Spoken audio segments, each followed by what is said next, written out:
There is a moment every gold seeker eventually experiences. You stand in a place that looks perfect. The river bends exactly where it should.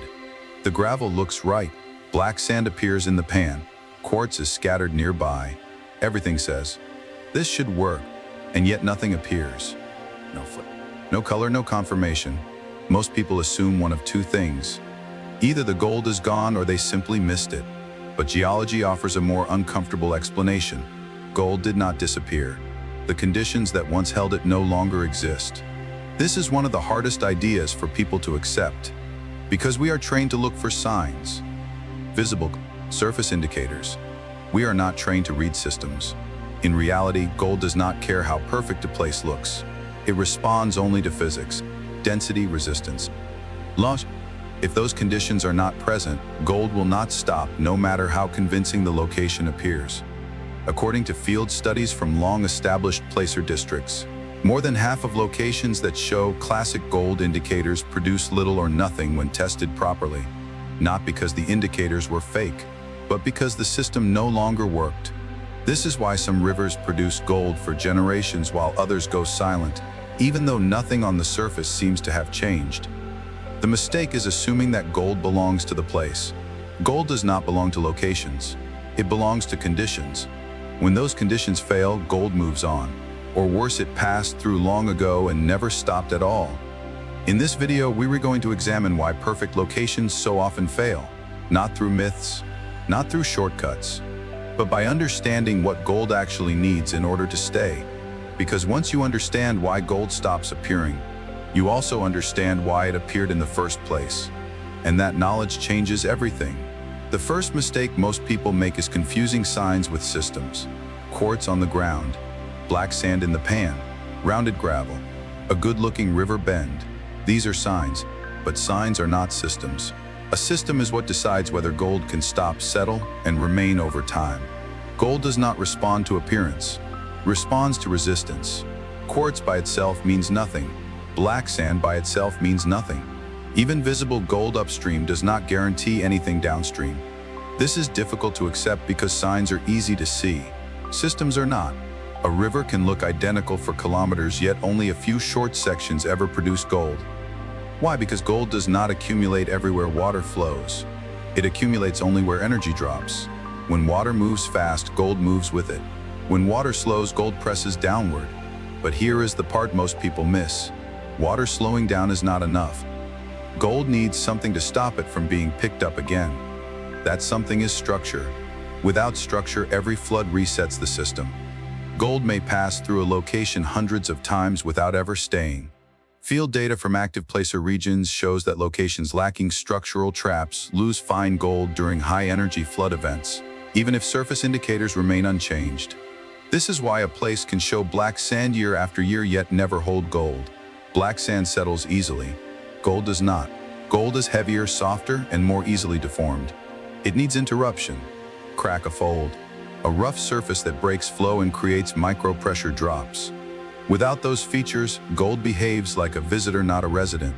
Another common misunderstanding is believing that signs mean proximity. People assume that if gold exists somewhere nearby, it must exist here too. But gold does not spread evenly. It concentrates. And concentration only happens when movement is restricted. This is why experienced prospectors spend less time digging and more time observing. They are not asking, what do I see? They are asking, what stops movement here? Once you make that shift, many perfect locations reveal themselves for what they truly are. They look right, they feel right, but they never had the ability to hold gold. And gold, obedient to physics, simply moved on. At this point, many people turn their attention to bedrock. And that instinct is correct. But here is where the next mistake appears. Not all bedrock holds gold. In fact, most bedrock fails completely. From a geological standpoint, fewer than 5% of exposed bedrock surfaces have the physical characteristics needed to retain gold over long periods of time. The rest simply let it pass through. This is where perfect locations become dangerous. Smooth bedrock looks promising. Clean, polished surfaces feel solid and trustworthy. But smooth bedrock is often a sign of prolonged water abrasion or glacial movement. And smooth rock does not trap gold. Gold needs damage. Fractures, breaks, and irregularities create resistance. They interrupt flow and force gold downward, because gold does not roll like gravel. When water loses energy, gold presses into the smallest available spaces and locks itself there. This is why experienced prospectors focus on cracks first, not gravel depth. Studies from active placer environments show that over 80% of recoverable placer gold is found either directly on bedrock or within the first 10 to 15 centimeters above it. Going deeper into loose sediment often produces nothing because the decision already happened at the rock surface. Orientation matters as well. Two fractures may look identical, but if one runs parallel to water flow and the other cuts across it, their behavior is completely different. Fractures that cut perpendicular to flow disrupt water velocity. They create micro eddies and pressure drops. Gold reacts instantly. Fractures that run with the flow allow gold to keep moving. This single detail explains why some cracks never produce while others yield gold repeatedly for decades. Chemical condition matters too. Oxidized bedrock, especially iron-stained surfaces, often signals past hydrothermal activity. These environments are closely associated with gold-bearing systems. Oxidation also roughens rock at a microscopic level, increasing friction and retention. In contrast, fresh, unaltered bedrock may look strong but offers little grip. Another overlooked factor is sealing. Fine clay and compacted sediment can fill fractures after gold has already settled. Once sealed, these traps become extremely stable. Gold inside them survives floods that remove surrounding material.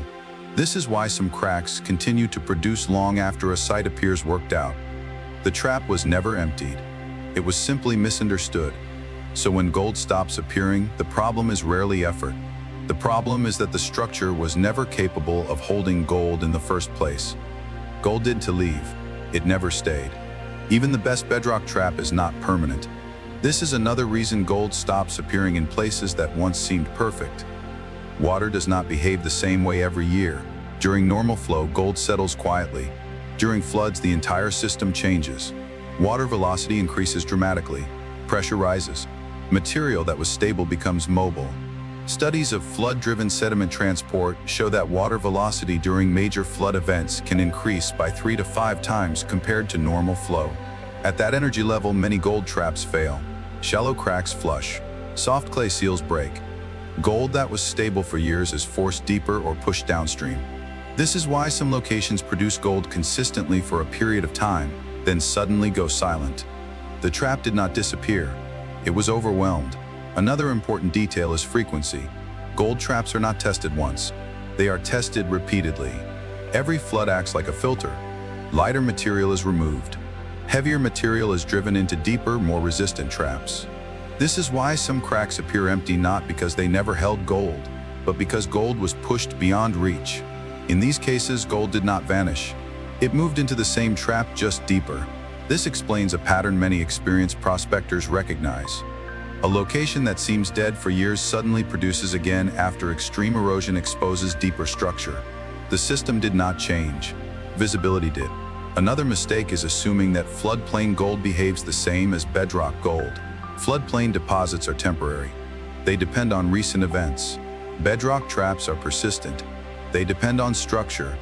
When a flood removes floodplain material, surface indicators vanish, but bedrock gold often remains untouched. This difference explains why some perfect-looking bars fail completely while nearby exposed bedrock continues to produce. Gold respects resistance, not appearance, and water is constantly testing that resistance. Understanding this dynamic shifts expectations. Instead of asking why gold stopped appearing, the better question becomes, which part of the system failed? The trap, the seal, or simply your access to it? Once you understand how water resets systems, a silent location stops being a disappointment. It becomes a clue. By now, it should be clear that gold does not stop appearing without a reason. Yet this is where many people become confused. Because some locations don't just look good, they look perfect. Quartz everywhere, black sand in every pan, heavy gravel, a strong river bend, and still nothing.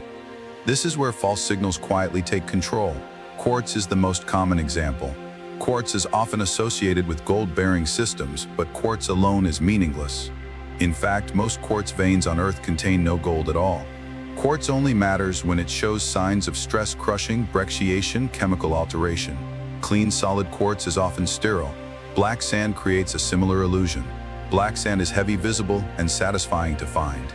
But magnetite and other heavy minerals settle far more easily than gold. A location can accumulate black sand repeatedly yet never retain gold.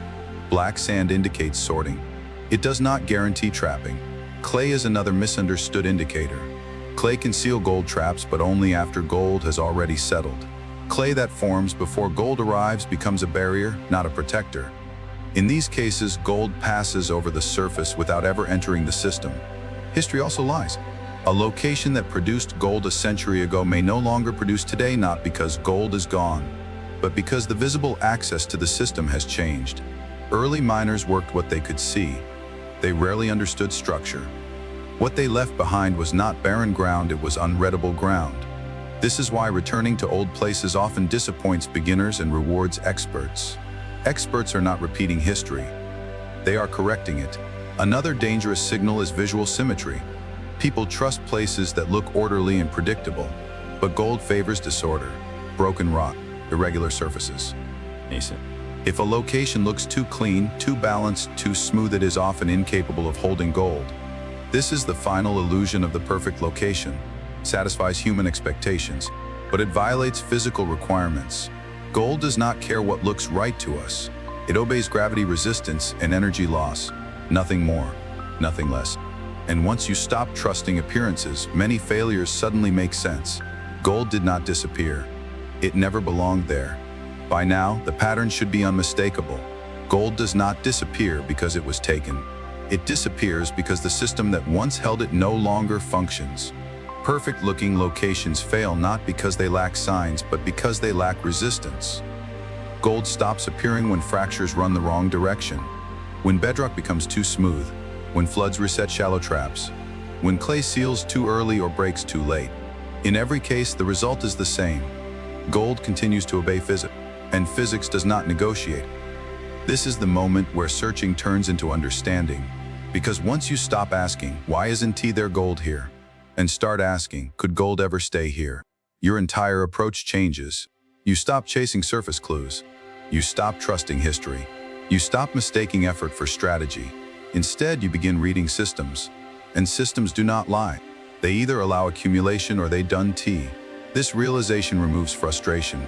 It replaces hope with clarity. A silent location is no longer a failure. It is evidence. Evidence that something important is missing. And that knowledge is powerful. Not just in gold hunting, but anywhere value exists. Because value never appears where movement is constant. It accumulates where friction exists. Gold is patient.